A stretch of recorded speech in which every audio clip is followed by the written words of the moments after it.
Grandad Sully here with a review video, yet another review video.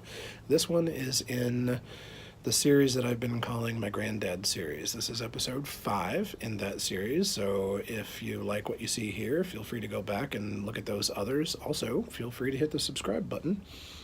I like to do a lot of experiments and on occasion a tobacco review. So in this series, what I've been doing is I've purchased some vintage tobacco on eBay, several tins, Velvet, Prince Albert, Edgeworth Slice, extra high grade Slice, Edgeworth Junior, and I've also recently purchased some Edgeworth Ready Rub. And I'm doing reviews of those videos, and the reason I'm doing these vintage tobaccos is because, and I've said this before, but I know that my granddad smoked a pipe at some point. What I don't know is the type of tobacco that he smoked. So I've kind of embarked on this little experiment to try to find just different examples of tobaccos that he may have smoked during his heyday.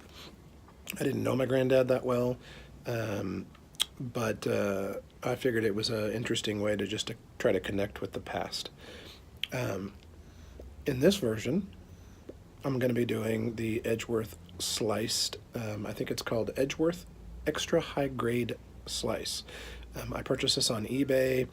The seller was selling it for the tin only, but one of the tins was a 7-ounce tin, and it happened to be full of tobacco, and in the pictures it looked like the tobacco was pretty good, so I took a chance. Not much of a chance, really. I got it for a steal. Took a chance on it, and that chance worked out. I've already done rehydration of it, and I gotta tell you, it smokes good. So let me preface this review by saying that I don't normally smoke burley forward blends. They're not my favorite. I would include this one in that category, but I have had fun trying them, and it's one of the kind of the last horizons for me is to lean a little bit more towards the burley. I don't think they'll become my everyday smoke, but I want to learn to appreciate them.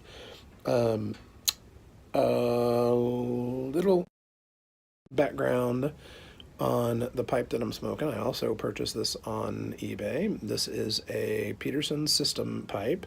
I believe it's a 312, and I figured it would be fitting to smoke old tobacco in an old pipe. So I restored this one myself. Not bad, not great. I've smoked it quite a bit, so the shine's kind of gone. I need to polish it again, but it is what it is, but it is a good smoker. It's also got the P-lip, which when I'm trying to do reviews, I find that the P-lips are actually pretty good because they tend to smoke a little on the cooler side for me, which I think kind of gives me a little bit better feeling of what the tobaccos are like. So,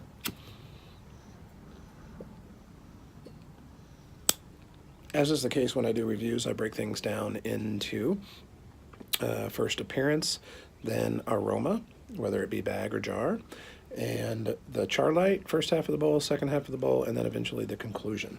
So I will do just that with this one as well. So I'll post a couple of pictures up here as we go.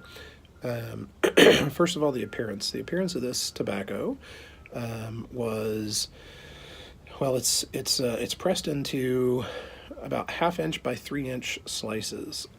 It takes probably about 2 or 3 to fill up an average size bowl. As you rub them out, I did a rehydration process, so it's perfectly hydrated for the way I like to smoke my tobacco. You can see in the pictures that the slice is fairly dark. Now, I don't know if the slice was originally that dark or if that's just because of the aging process, but it's fairly dark. There's some light speckles in it. I presume that is white burley. I still have yet to confirm 100% whether or not there's Virginia in this blend, so if you know, please let me know.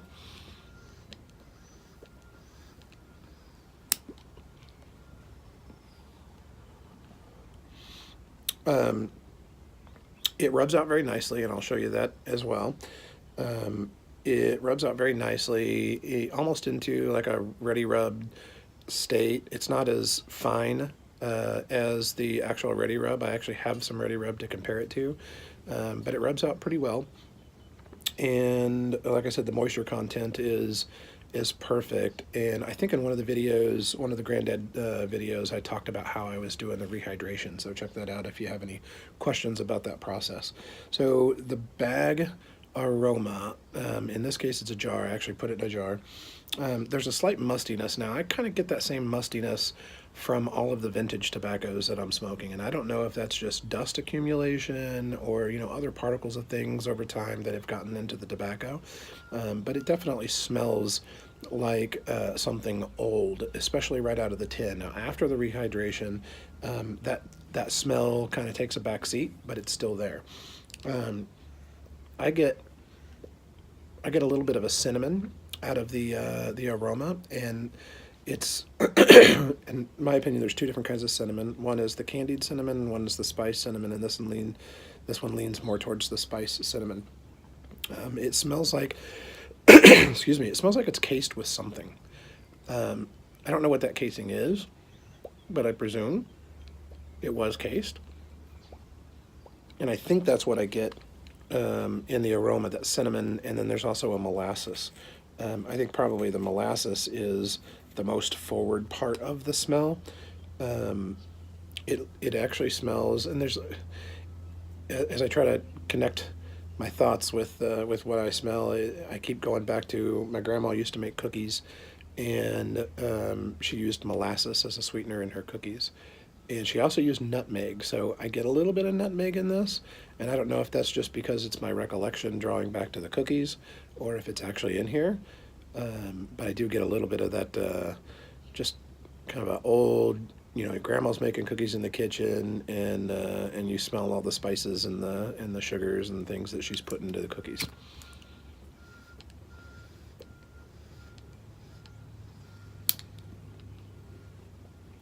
On the char light, that mustiness, on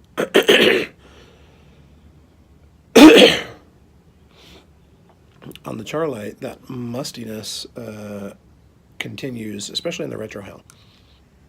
That's where I notice it the most. And it could be just the age. I noticed the exact same thing, probably more prevalent in the Prince Albert that I had. It's definitely, you get the burleys right up front on the char light, and you get a real good sense of the molasses. So pretty much everything that's in the aroma carries through into the flavor of the tobacco, at least on the char light. And I find that that's not always the case, especially in a lot of the newer tobaccos that I smell. And then light, I find that a lot of times the aroma is somewhat deceiving. But in this case, the aroma and the char light, the flavors of the char light, they are almost exactly identical. The first half of the bowl, you get a little bit of a nuttiness, and I presume that that's coming from the burleys. I haven't been able to put my finger on which nut it is, but there's definitely a nuttiness that comes through. I want to lean more towards like an almond.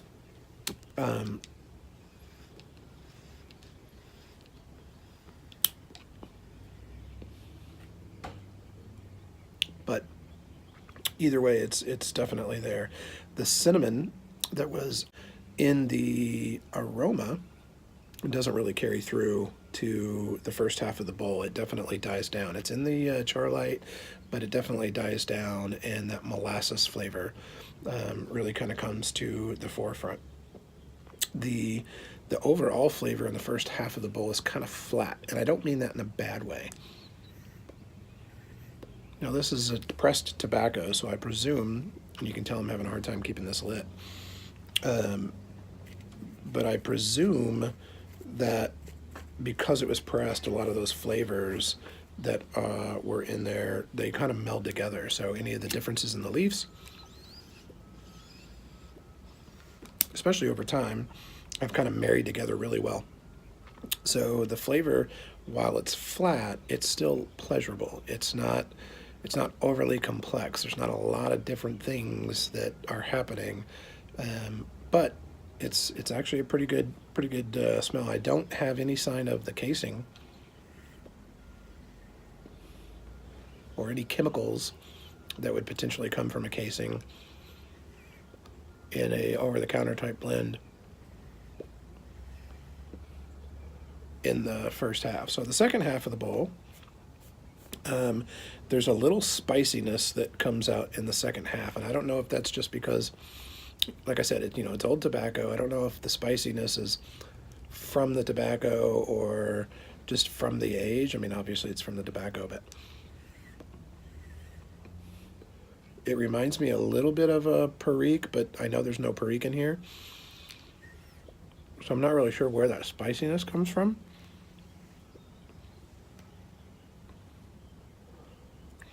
But by and large, the second half of the bowl is pretty similar to the first half. Um, it This is a tobacco so far in the several bowls that I've smoked. It pretty much, other than the char light and the slight differences that you get in the char light, the rest of the bowl is pretty much the same. I mentioned that I was having a hard time keeping this lit. One thing I have noticed, and I noticed it on the old tobaccos, almost all the old tobaccos that I've tried, is about halfway down the bowl, you put your tamper in, and you realize that there's almost like a crusty layer that forms at the top, and you can actually just poke right through it. So I tend to stir this blend quite a bit, and the other vintage blends that I've smoked. I don't know if that's because of the age, or just because of the way these older tobaccos were made. But after relighting, usually I get a little bit of a kind of a woody flavor. So I think that's probably the ash that I'm stirring up.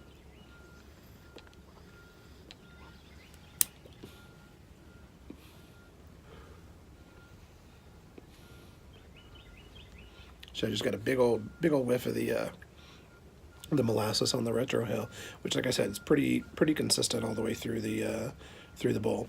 So my conclusion: I don't think this is going to be an everyday smoke for me, certainly because it's not available. But even if it were, I don't think this is a blend that I would gravitate toward. I think the interesting aspect of this tobacco is the fact that it is, from 40-ish, 1940s. And that probably adds to the value from my experience perspective. And I don't mean monetary value, I mean the experiential value. If I were to buy a brand new blend that tasted exactly like this, I probably would give it away.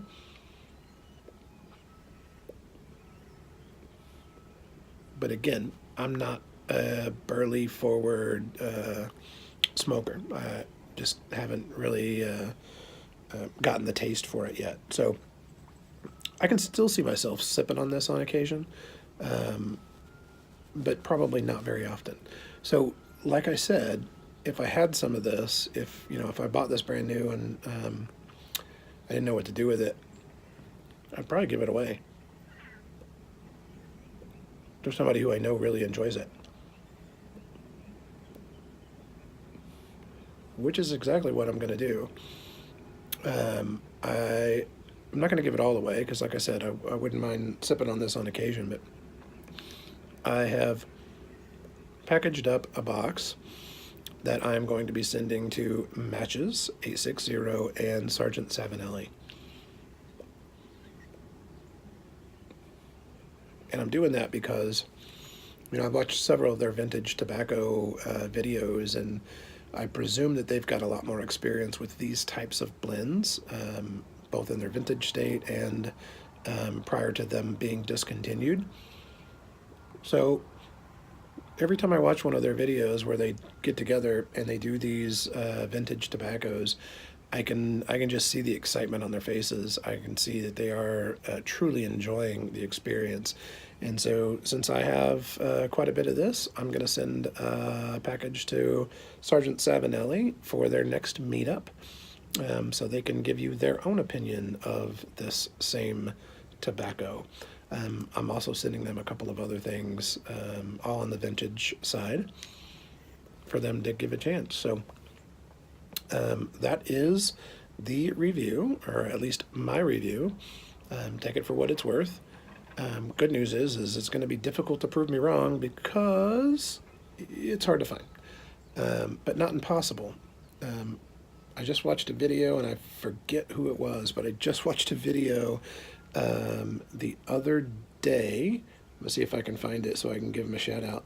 I just watched a video the other day where somebody found the exact same 7-ounce tin that I am smoking on, and he got it even cheaper than I did,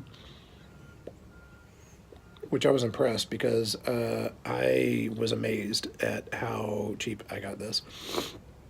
The channel is Smoking Uncle Frank, so check out his video. It's titled "Thank You Smoking Grandpa Bones," and he made it that title because Grandpa Bones gave him the idea, and interestingly enough, Grandpa Bones gave me the idea as well. So thank you, Smoking Grandpa Bones. You've given us some interesting experiments to do. So that is all I have today. Hopefully you enjoyed the review. It's a little on the long side, but hopefully if you've ever smoked Edgeworth slice and you want to at least experience it through somebody else's eyes, I've given you a little taste of that. So that is all I got. I am Roglide Soli. Keep the rubber side down, folks.